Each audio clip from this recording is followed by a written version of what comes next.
Has anybody ever seen Juiced? I just want to know because I never watched any of the episodes. I did not either. I feel like most of America probably did not. It did not. It was not on log. At the very least, it's probably faded from their consciousness. Yes, it was not or on. It might not have, because I could imagine it being fairly surreal. Yeah, because he tried to be wacky, but he came off creepy. You know, it was not. It was scary. It's like when somebody creepy is trying to be a clown and trying to be funny, like Gacy. Right? It's just not. You're not fooling anybody. It's just coming off as creepy, and I'm going to need you to stop now. That's kind of how.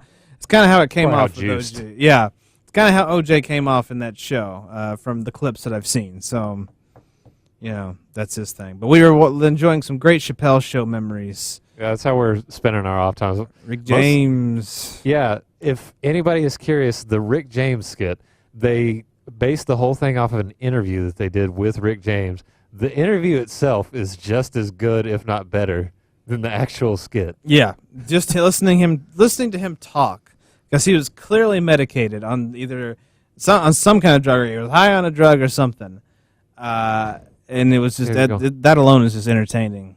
He said, "Yeah, Charlie Murphy could whoop my ass now because I'm old and he takes karate." Like he just says that so nonchalantly. Yeah, in passing, he says that in a conversation.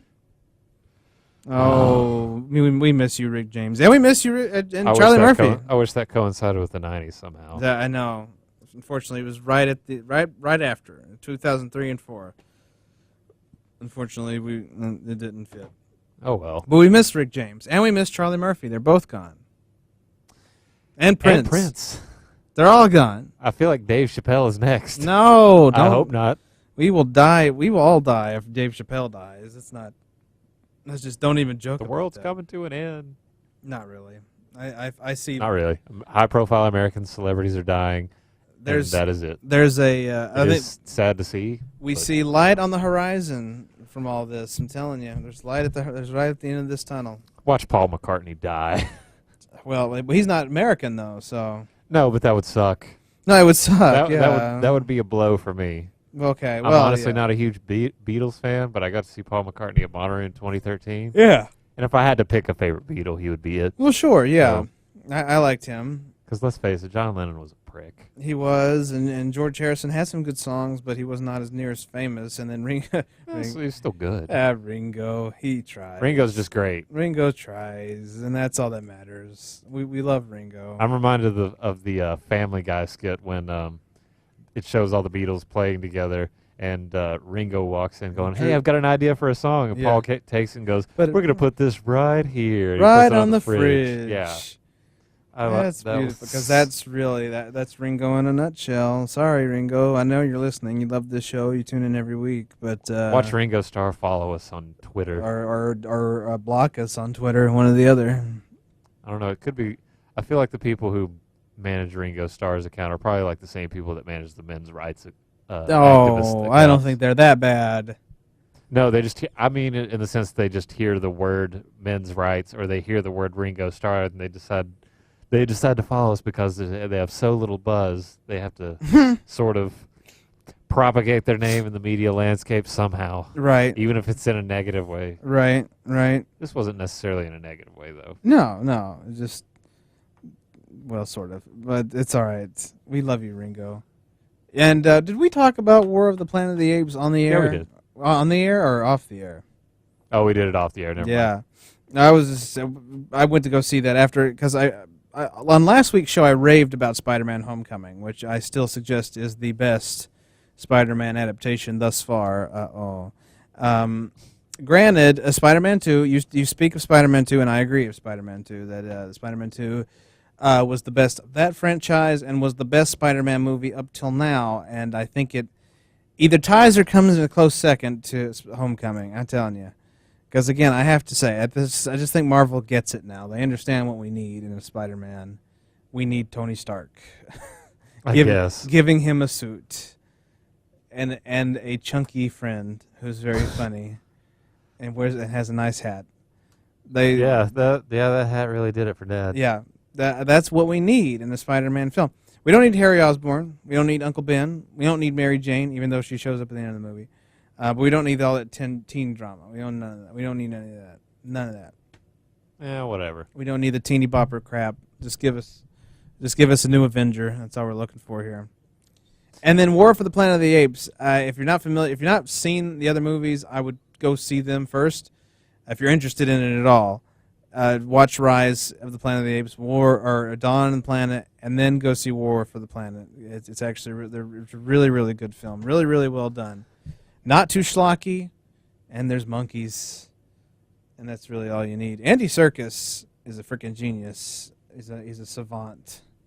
Say what now? Andy Serkis. Who's that? He's the one that plays Caesar. He's like Andy Serkis is famous for sort of being like a CGI puppeteer, if you will. Did he play Gollum? He played Gollum. He's leader Smeagol. Smeagol. He's leader Snoke in the new Star Wars movies, the good ones, not the awful standalone ones. In the new series, the new trilogy. The Force Awakens. Yeah. Well, Force Awakens. Well, the new trilogy. I mean, he's Right. He'll be in the Last Jedi, but he's like the new Emperor in this film. He plays Snoke.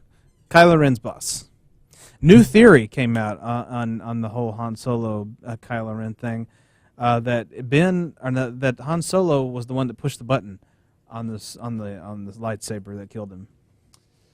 I doubt that. He looked pretty shocked when it happened. Well, he looked shocked because it was shock of getting stabbed with a lightsaber. But that was my thought. I was like, well, he looked shocked by that. But it was an interesting theory because it's like, why would he do that? Well, because he knew that. Huh? Okay, can I get rid of this? Oh, that go away. Yeah. Well, because he knew that Snoke would kill Kylo Ren if Kylo Ren did not kill Han Solo, and so it's because of that because you remember Kylo Ren starts to tear up and he's like, I have to do something, but I don't know if I can do it. And he said, "Will you help me?" And then you don't see their hands. You don't see the hands anymore. Right. You just see their faces, and then Solo gets stabbed and he looks shocked, and then Kylo Ren looks relaxed and then says, "Thank you." Because he knew, as well as Han Solo, that Snoke would probably kill him if Han Solo did not die. So Han Solo helped him in sacrificing himself, and that way Kylo Ren can say he killed him, but it still keeps him ever closer to the light. I think they were reading a little too into it. It was an interesting theory. I'm down with it. I believe it somewhat, and I highly believe the theory that Rey is going to be like what's the word I'm looking for? That Rey was evil. That Rey was a what's the word? I can't. A Yoda-like creature thing. I'm so tired. I can't think of the word. Immaculate birth. That she was not. Please don't do that. Born of anybody. That she was born like Anakin. It was an immaculate birth. One of those things. Why? But why? Sorry if that was loud to everybody. Hit my microphone. I mean, it's a possibility. Nah. I could see it happening. Yeah, I think I would just roll my eyes if that. Probably, happened. I would roll my eyes too. But it's whatever. But I think that might be a thing. But where would they go from there? It's like you can't really build a story from that. Oh, you're another one of those.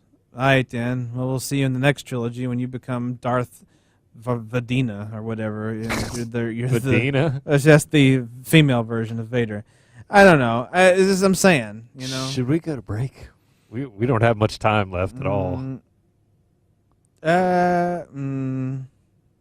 We'll leave here in a second because. All right, I was just trying to be helpful. You're being helpful, and I'm telling you what we can do. We can hold on for a second, then play the spots, come back for a sec, say goodbye, and then we'll leave.